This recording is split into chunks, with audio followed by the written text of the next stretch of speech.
I'm Carol Berman from West Palm Beach, Florida.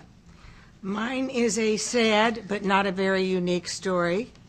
Before moving to Florida, I lived in Ohio, and while there, my husband became incapacitated with Alzheimer's.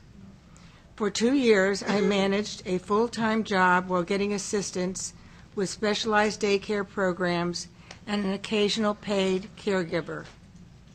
To make ends meet, I sold our modest home and moved us to a small apartment. And soon after, my husband broke his hip while he was in daycare, and even after surgery and some rehabilitation, he could no longer walk. I was forced to place him in a long-term care facility. The average cost per month ran $4,000 to $5,000, depending on medications and extra services such as laundry. And each and every month, I was forced to sell something else of value just to get by.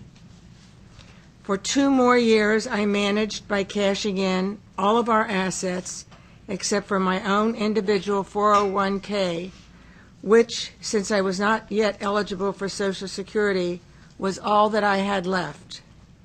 And when it became clear that our funds would not last much longer and that my financial future was in serious jeopardy, I hired an elder care attorney who advised me to contact a state welfare worker.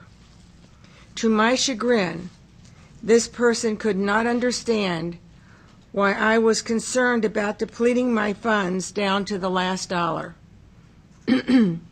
She told me the state of Ohio would take care of me by making me eligible for Section 8 housing and food stamps and other welfare programs. In addition, they would take care of my husband in the nursing home. I could not believe that after working my entire life, this was my only option. It was not what I had dreamed of for my retirement years.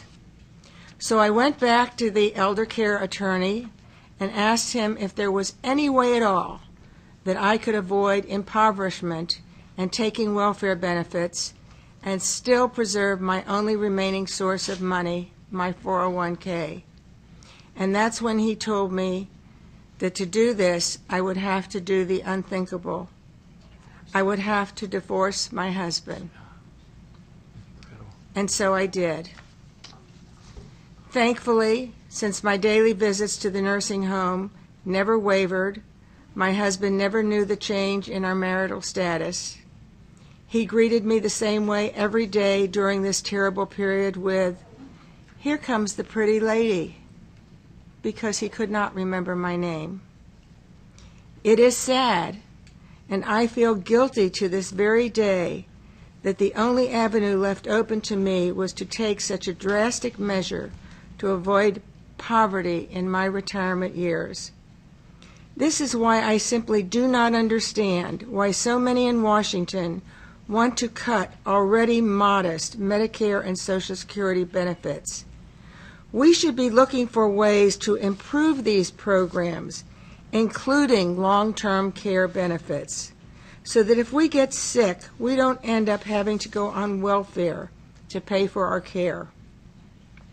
Seniors want to remain independent, but that will become even harder if the programs we have paid into our entire lives continue to be the focus of cost-cutting plans in Washington.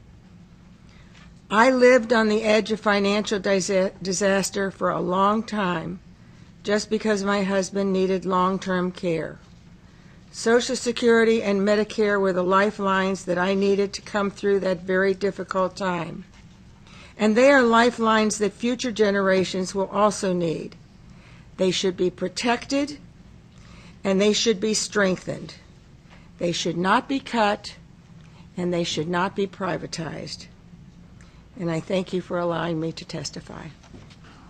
Carol, thank you for your compelling testimony, and I think your testimony has touched all of us in a very deep way.